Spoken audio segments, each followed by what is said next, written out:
Walking alone, the streets are empty.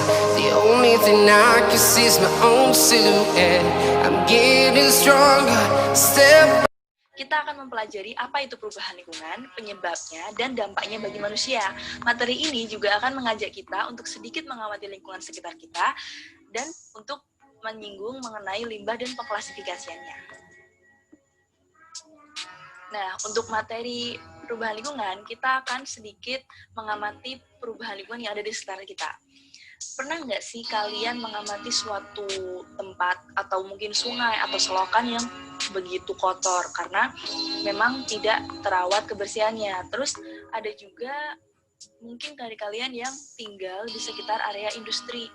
Di situ biasanya airnya kotor karena para pelaku industri itu terkadang tidak bertanggung jawab akan limbah. Jadi limbahnya itu langsung dibuang ke area dekat dengan pemukiman warga seperti sungai atau mungkin tanah.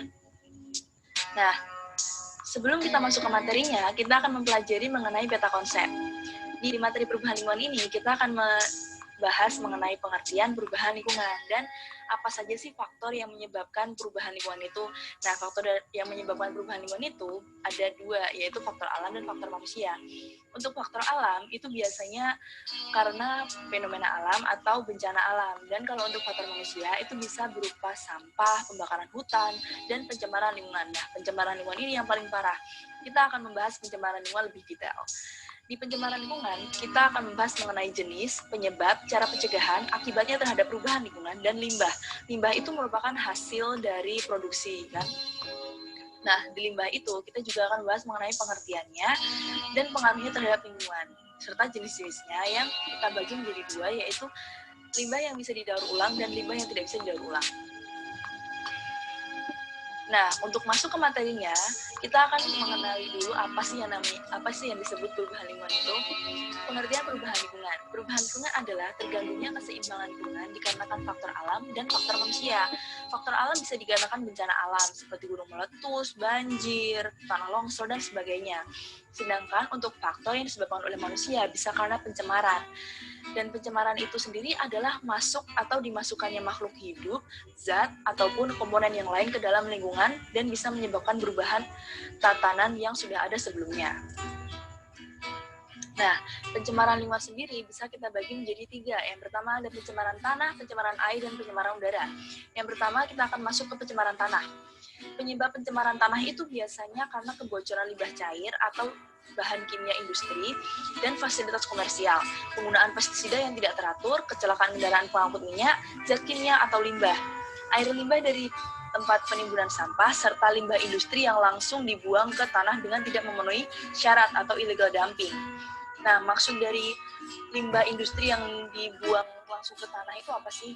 Maksudnya itu, sebagai pelaku industri, harusnya limbah itu sebelum dibuang ke lingkungan itu harus diolah terlebih dahulu agar zat-zat dan komponennya bisa lebih mudah diuraikan oleh bakteri dekomposer. Sedangkan kalau tidak proses terlebih dahulu, itu bisa menyebabkan beberapa zat komponennya itu akan sulit terurai oleh bakteri dekomposer.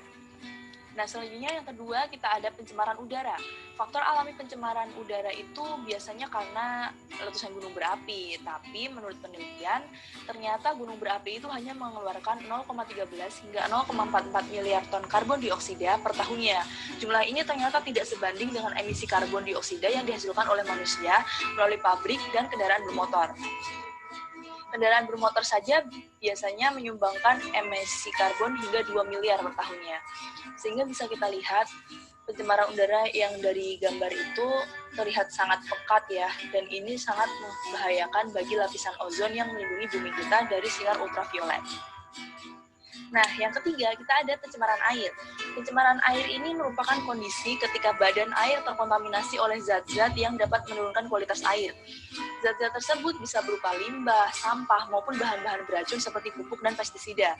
Pencemaran air terjadi akibat buruknya pengelolaan sampah dan limbah, sehingga zat-zat yang tidak diperlukan justru dibuang ke badan air seperti sungai dan laut. Nah, selain penggunaan pestisida, pupuk itu juga harus dikendalikan loh, karena selain bisa menyebabkan tidak terkontrolnya hama, itu juga bisa membuat eutrofikasi. Kalian tahu kan eutrofikasi itu apa? Eutrofikasi itu adalah biasanya ditandai dengan tumbuhnya enceng gondok yang tidak terkendali di lingkungan air. Nah, berdasarkan pengamatan saya, pencemaran air ini biasanya paling lumrah terjadi di daerah-daerah yang dekat dengan area industri. Selanjutnya kita akan masuk ke penyebab pencemaran lingkungan. Penyebab pencemaran lingkungan itu bisa terjadi karena limbah sisa produksi tidak dikelola dengan benar. Terus kawasan industri terlalu dekat dengan pemukiman penduduk, serta penggunaan pestisida dan pupuk yang tidak terkontrol. Illegal logging secara terus-menerus tanpa disertai penghijauan dan wawasan masyarakat dan pemilik industri kurang mengenai lingkungan hijau. Mengenai penyebab dari masing-masing pencemaran lingkungan seperti air, tanah, dan udara sudah dijelaskan. Nah, untuk cara pencegahan pencemaran lingkungan kita bisa melakukan yaitu cara-cara sebagai berikut, yaitu mengatur sistem pembuangan limbah industri. Jadi sebelum dibuang itu harusnya limbah dari pabrik itu harus diproses terlebih dahulu agar zat dan komponennya itu bisa diuraikan oleh bakteri di komposter, dan yang dibuang ke lingkungan itu adalah zat-zat yang aman saja. Terus selanjutnya itu adalah menempatkan industri atau pabrik terpisah dari kawasan pemukiman penduduk. Jadi misal nanti ada limbah yang mengandung zat atau komponen yang berbahaya bagi manusia, kita bisa terhindar dari itu semua. Nah, yang ketiga itu melakukan pengawasan atas penggunaan beberapa jenis pestisida, insektisida, dan bahan kimia lain.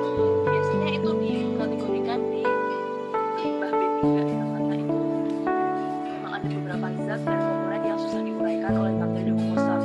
Jadi harus jelas harus diawasi dan agar tidak menimbulkan kerugian baik manusia maupun lingkungan tempat tinggalnya. Dan yang keempat itu ada melakukan penghijauan. Karena selain untuk menanggulangi tanah longsor, itu juga bisa digunakan untuk mencegah pencemaran lingkungan. Karena kan misal emisi karbon dioksida sudah semakin banyak, itu tanaman itu bisa menyerapnya untuk sebagai bahan baku fotosintesisnya. Jadi nanti tanaman bisa mengeluarkan lagi berupa oksigen. Nah, terus yang kelima itu ada memberikan sanksi dan hukuman secara tegas terhadap pelaku kegiatan yang mencemari lingkungan. Sanksi atau hukuman itu kadang kalau dari pemerintah itu seperti kurang tegas ya, sehingga yang tadinya sudah melakukan kesalahan seperti tidak kapok untuk melakukan kesalahan yang lagi. Terus yang keenam, melakukan penyuluhan dan pendidikan lingkungan untuk masyarakat. Ini terpenting karena selain masyarakat itu juga harus penyuluhan itu harus dilakukan kepada pelaku industri. Jadi harus diberitahu kalau misalnya limbah dari pabrik itu mengandung zat-zat dan komponen yang beragam dan tidak semuanya bisa diserap oleh lingkungan, tidak semuanya bisa diuraikan oleh bakteri di komposter. Jadi memang harus diproses terlebih dahulu sebelum dibuang ke lingkungan. Nah, selanjutnya ada dampak pencemaran lingkungan. Dampak pencemaran lingkungan ini sangat nyata sih, karena yang pertama kita bisa lihat terganggunya keseimbangan lingkungan, seperti tadinya bersih, tadinya bagus, jadi kotor, dan itu sangat merugikan sekali bagi hewan, tumbuhan, baik bagi manusia sendiri. Nah, yang kedua itu ada punahnya berbagai spesies flora dan fauna, seperti yang kita lihat di sini. Ini ada udang asli dari Sulawesi, dan dia itu mulai punah karena terkontaminasi oleh air yang terkena limbah tambang gitu. Terus yang ketiga itu berkurangnya kesuburan tanah, seperti yang kita lihat di gambar kedua. Ini tanah itu seperti udah bercampur sama sampah, dan itu bisa menyebabkan bakteri yang baik di dalamnya, seperti bakteri atau cacing di dalamnya yang bisa membantu untuk menyuburkan tanah itu mati. Nah, karena sampah-sampah yang dibuang di sini kan beragam sekali, kayak dari plastik atau mungkin baterai bekas, itu bisa menyebabkan keracunan merkuri ya oleh mikroba-mikroba yang hidup di tanah yang juga berfungsi sebagai agen penyubur tanah.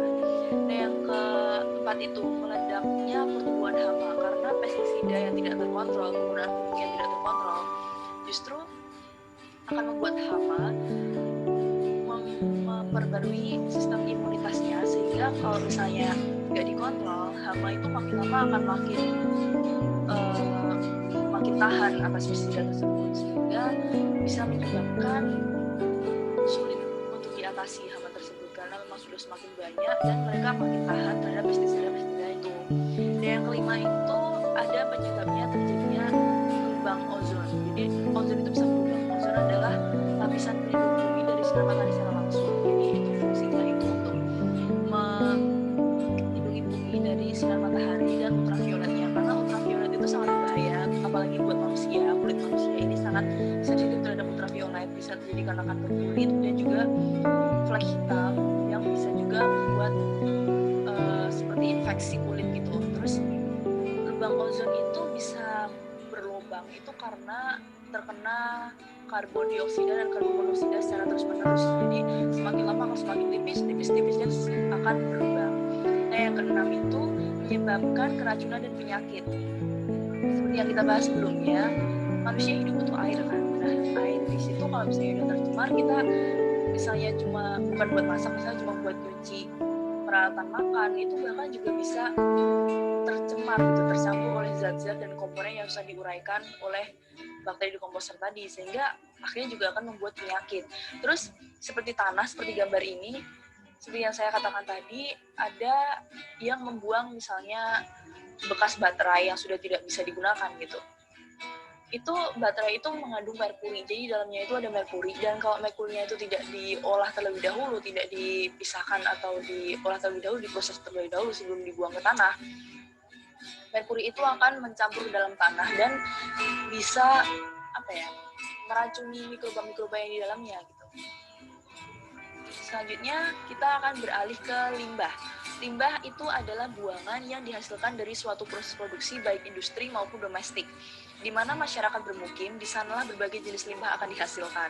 Ada sampah, ada air kakus, dan ada air buangan dari berbagai aktivitas domestik lainnya.